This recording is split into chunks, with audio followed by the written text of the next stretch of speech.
Thanks for having us and doing this. I know there's a lot of interest in this.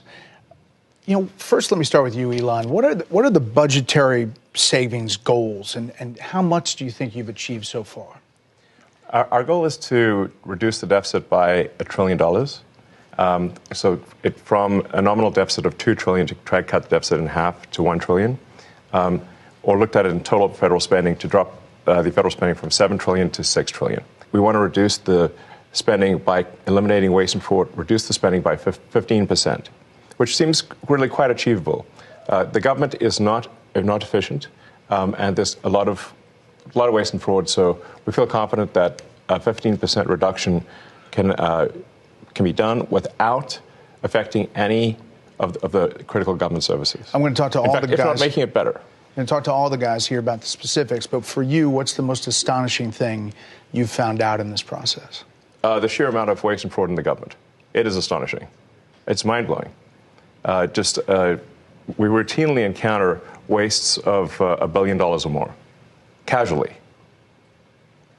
For example, like the simple survey that was literally a 10-question survey that you could do with SurveyMonkey, cost you about $10,000. The government was being charged almost $1 billion for that. For just the survey? $1 billion for a simple online survey. Do you like the national park?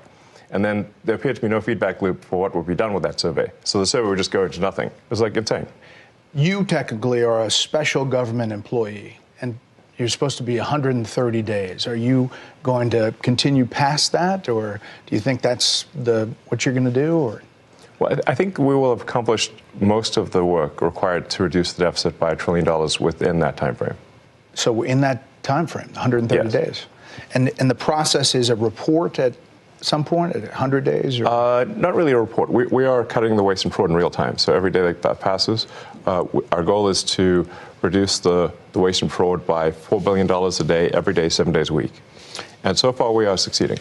And I'm going to talk to the specifics, but there obviously are DOGE critics who are reading all kinds of stuff. Obviously, lawmakers on the other side of the aisle are attacking you, and they characterize the approach as this: fire, ready, and then aim.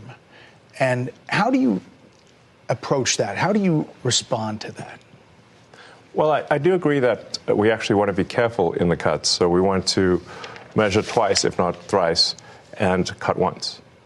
Actually, that is our approach. They may characterize it as shooting from the hip, but it is anything but that. Which is not to say that we don't make mistakes. If we were to approach this with the standard of making no mistakes at all, that would be like saying someone in baseball's got to bat 1,000. That's impossible.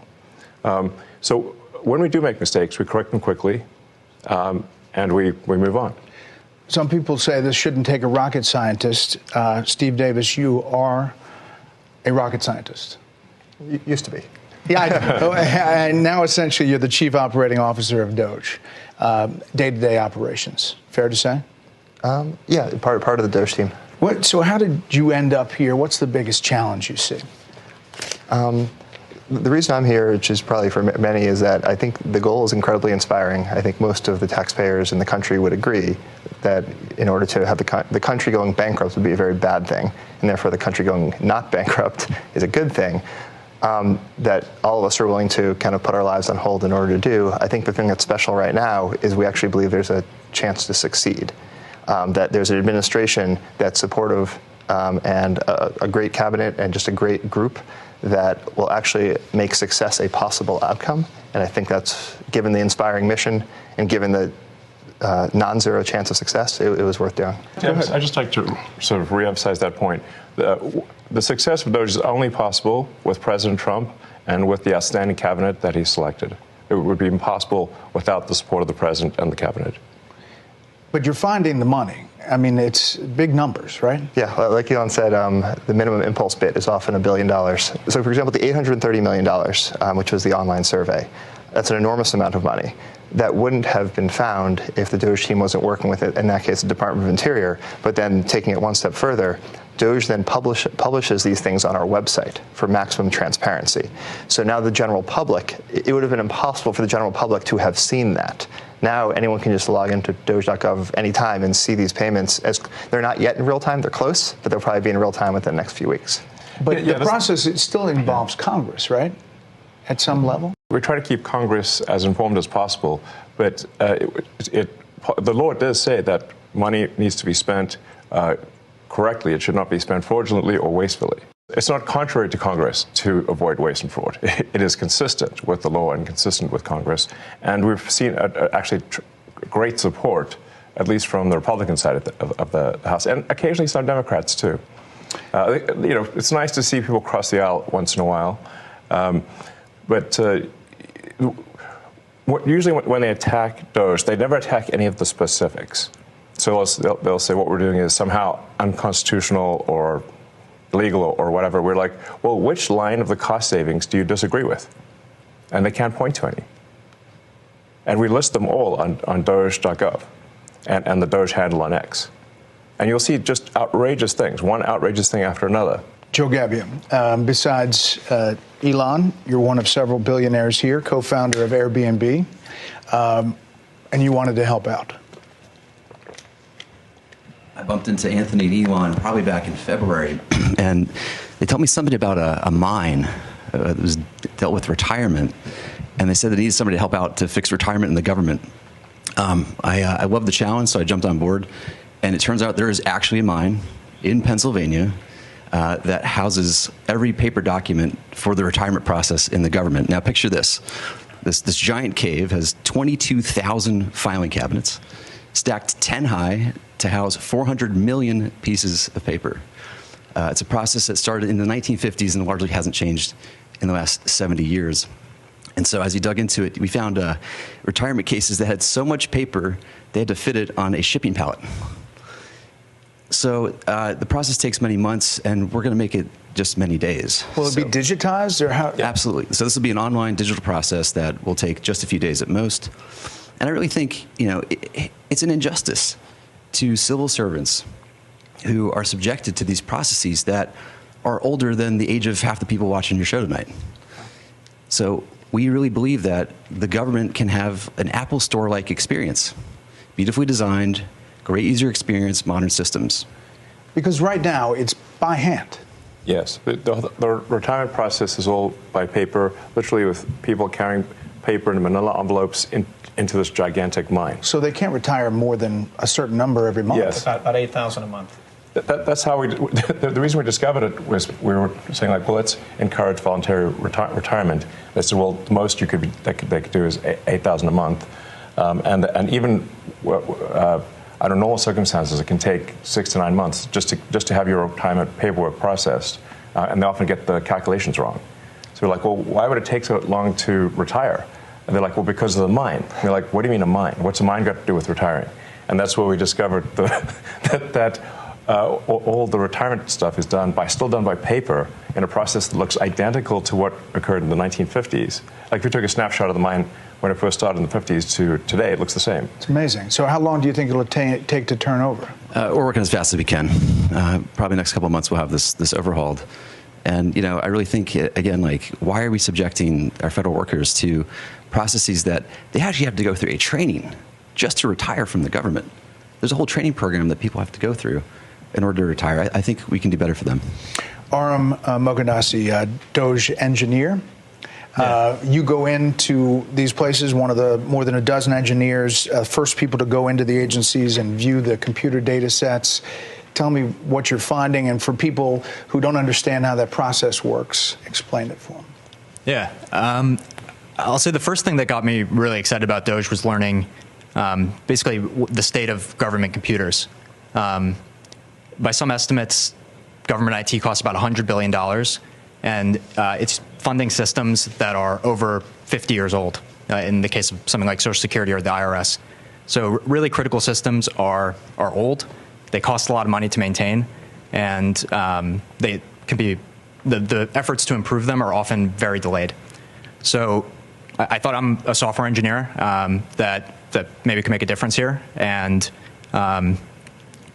that's really what inspired me at a high level. There's a lot of mystery about Social Security and a lot of words about it here's what Democrats have been saying about it. It's absurd that Elon Musk is trying to eliminate billions of dollars from Social Security. Elon Musk and President Trump have set their sights on cutting Social Security. Their goal is clear: destroy Social Security from within.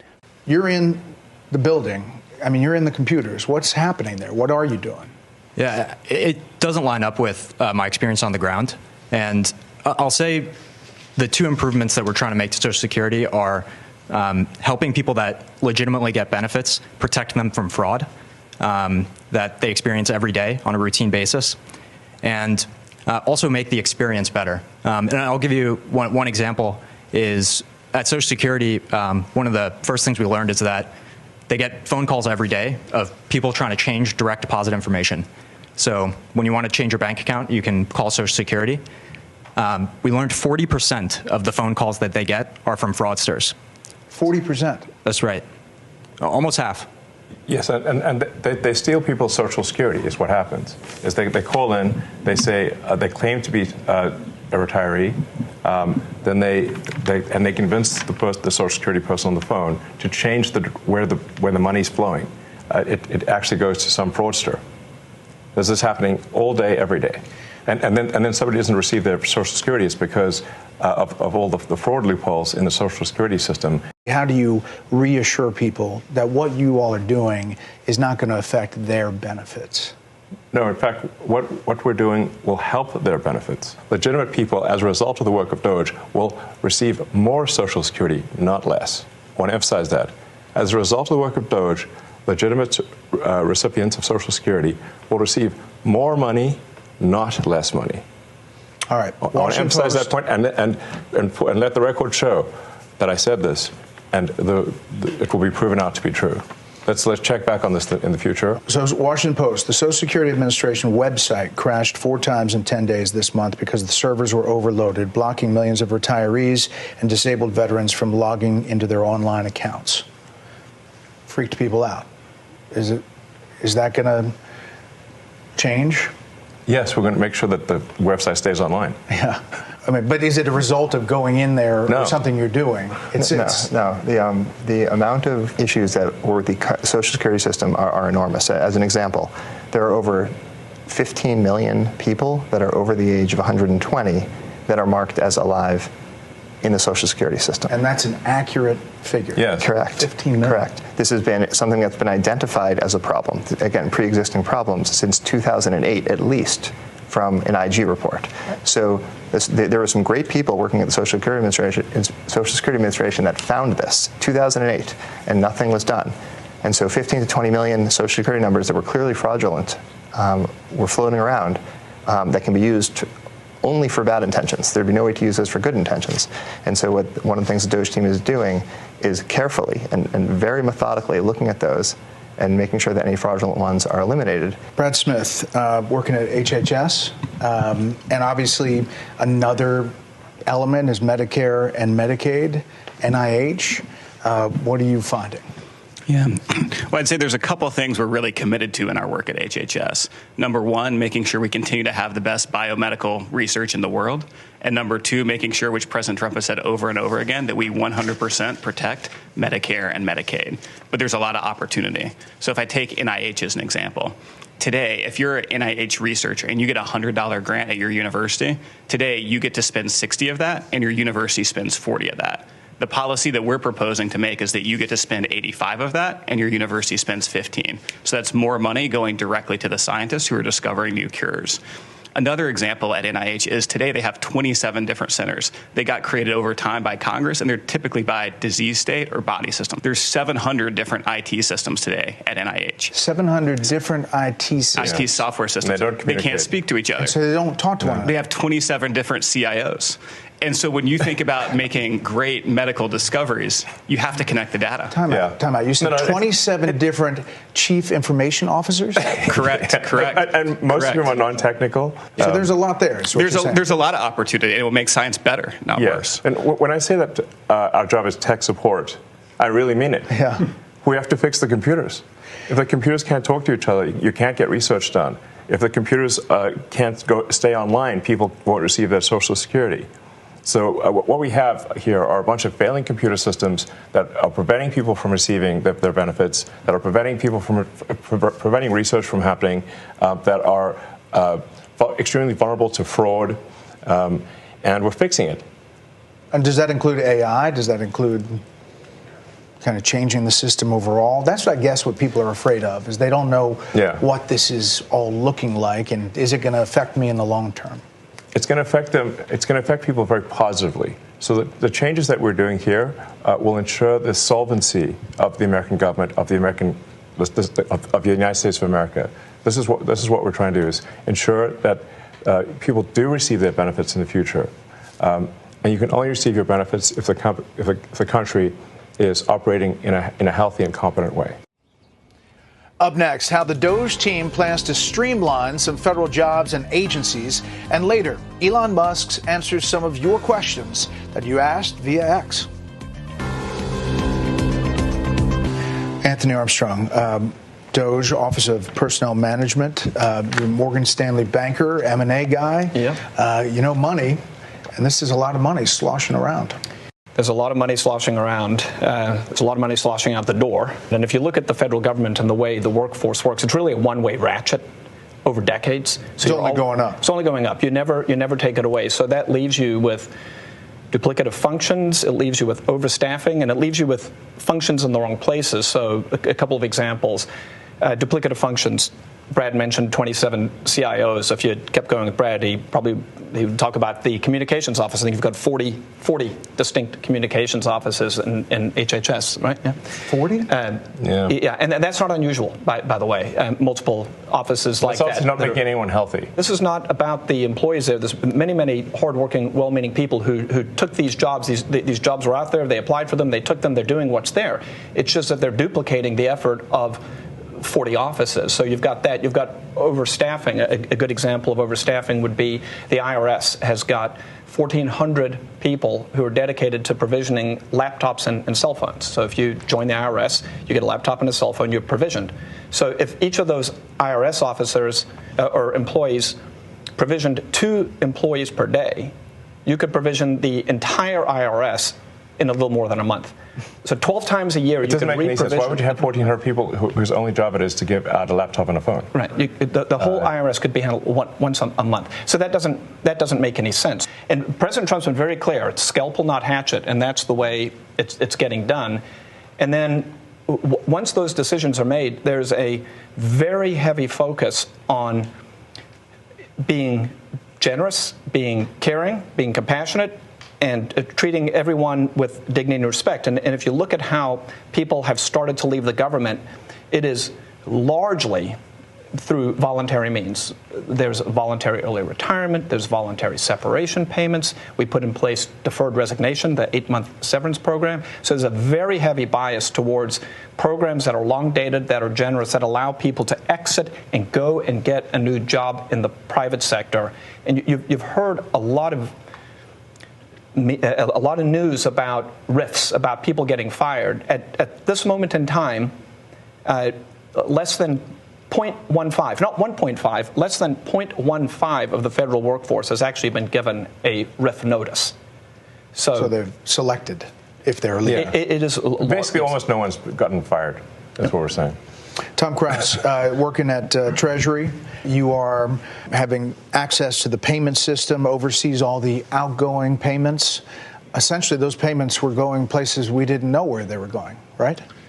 Yeah, unfortunately, that's the case, Brett. As an ex-CFO of a big public tech company, really what we're doing is we're applying public company standards to the federal government. And it is alarming how the financial operations and financial management is set up today. There is actually really only one bank account that's used to disperse all monies that go out of the federal government. Time out. One bank account. It's a big one. It's a big one. It's a big one. It's a big one. A couple weeks ago, it had $800 billion in it, but it's the Treasury General account. So when you hear, some of my colleagues here, what they're talking about in terms of the fraud, you have to ask, well, why is this allowed to happen at a financial level? Well, it's actually quite simple but alarming. The Treasury, up until now, and thanks to President Trump, we're fixing this. In fact, there was an executive order that he just signed the other day, which is protecting America's bank account, because it really is the taxpayers' money. One, we're changing the culture. The culture is been not a lot of caring and not a lot of commitment to doing what's right relative to financial operations. There's a $500 billion of fraud every year. There's hundreds of billions of dollars of improper payments, and we can't pass an audit. The consolidated financial report is produced by Treasury, and we cannot pass it on. We have material weaknesses. What that means is that if I was a public company CFO, I would effectively be removed. I couldn't file financial statements. I couldn't issue securities, which of course we depend on. Can't pass an audit. Right. The federal government cannot pass an audit. It's impossible. In fact, in order to pass an audit, you need the information necessary to pass an audit. You need to have the payment codes, you need to have the payment explanation, and you need to have a person you can contact to understand why that payment was made. None of those things were mandatory until just recently, just a few weeks ago. In fact, maybe last week? Yeah, we're serving 580 plus agencies. And up until very recently, effectively they could say make the payment and Treasury just sent it out as fast as possible. No verification. And so what we're doing is what any household would do. But imagine you're a household, you have a bank account, everyone has an ATM card connected to that account, everyone has a checkbook connected to that account. It's not just your children, it's not just your parents, it's your in-laws, it's your extended family, and they all can go to the account and disperse funds. No questions asked, no justification, no verification. Up next, the DOGE team targets government contracts, and we'll show you what they're finding. Tyler Hassan, Interior Department, you're a former oil company CEO. You're reviewing contracts before they're approved for funding. What are you finding? Well, Elon and Steve kind of stole my thunder a little bit, but I actually found that customer service survey contract. I actually have an example of one right here. I could have done this in high school. And is that right? I found it. Is that bad? I found it on the weekends because under the Biden administration, there was no departmental oversight within the Department of Interior whatsoever. None. We are now reviewing every single contract, every single grant, and when things come to my attention that don't make sense, I'm bringing them to Secretary Burgum, and he's been fantastic. He's a businessman. He's very supportive of DOGE. It's been wonderful to work with him. Is the battle between government of decades of buildup and business, which you guys are, is that like a train hitting each other? I mean, it seems like it's pretty disruptive. Well, this is a revolution, and I think it might be the biggest revolution in government since the original revolution. But at the end of the day, America is going to be in much better shape. America will be solvent. The critical programs that people depend upon will work, and it's going to be a fantastic future. But are we going to get a lot of complaints along the way? Absolutely. One of the things I learned at PayPal was who complains the loudest and with the most amount of fake righteous indignation? The fraudsters. It's a tell. There's some of these NGOs that are crazy, like the $2 billion to Stacey Abrams' NGO that basically didn't exist and suddenly gets $2 billion awarded from the federal government. She says, why? And there are many such cases like that. I think that most people, common sense-wise, would say the fraud's got to end. Yeah. They're concerned about the 94-year-old mother who skips a check or somehow doesn't get what she's supposed to get. Right. And what we're trying to say is actually that the 94-year-old grandmother is actually, as a result of DOGE's work, going to get her check. She's not going to be robbed by fraudsters like she's getting robbed today. And the solvency of the federal government will ensure that she continues to receive those Social Security checks, that Medicare continues to work, without which we're all doomed. The reason we're doing this is because if we don't do it, America's going to go insolvent. We're going to go bankrupt. And nobody's going to get anything. Why are you guys all doing it? I mean, you can pipe up, but you don't have to be here, right? I mean, you don't have to be doing this. I have blessed with 4 beautiful children, my wife and I. But we have a real fiscal crisis. And this is not sustainable. And what's worse, back to my children and everyone else's children, is we are burdening them with that debt. And it's only going to grow. Steve, there's not a lot of hierarchy here. You guys are kind of all approaching it in different silos, but with the same kind of goal, right? I mean, this is really Silicon Valley private sector colliding with government. Yeah, exactly. And we're headed in a bad path, but the chance of success exists. And just the one that just is in my head right now, which is a fairly mundane one, but I think is very illustrative, is credit cards. There are in the federal government around 4.6 million credit cards for around 2.3 to 2.4 million employees.